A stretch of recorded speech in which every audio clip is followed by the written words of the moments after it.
marka hore farxad weyn bay tahay inaan ku soo noqdo dalkii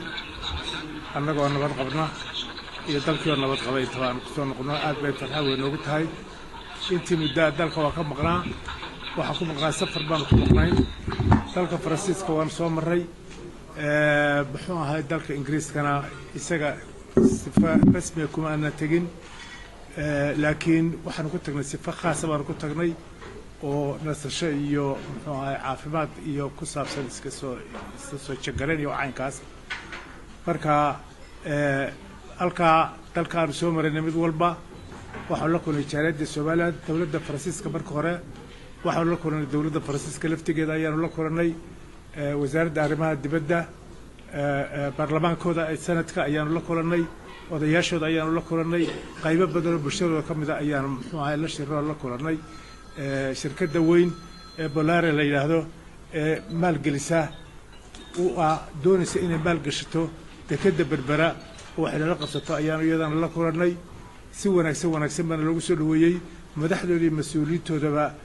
waan wada shiray annaga oo badan oo wasaaradii ay la wada socdaan kala duwan ee dawladda ka mid ah ay la socdaan halka si wanaagsan baan lagu soo dhaweeyay dalka Ingiriiska iyada uma aanan tagin sifar rasmi ah iyada waxaan u tagnay nasasho iyo aan u tagnay iyo muxuu ahay iska soo muddo soo joog ayaan ku tagnay halka intii muddo aan ku sugnaa yalkeeda waxaan la kulnay bulshada Soomaaliland waan la kulnay inta aan soo wareegaynayna dadka anana aad baan ugu gobaabanay waxaan uga warramayay dalku halku gaaray iyo wax uu qabsaday iyo meesha uu gaaray waana mid aan ku wada faraxsanahay insha Allah ta'ala waxaan rajaynaynaa inuu mid reer Soomaaliland aan u rajaynayaa bashbashiya barwaaqo iyo inuu meel fiican gaarno inaga wax wada qabsigeena iyo wada jirkeena aynu xoojino mar walba aad iyo aad baa u mahadsantihiin Allah golaha baarlamaanka ayaa u taala ta golahaas ayaa ku shuqul leh waxay umadu ka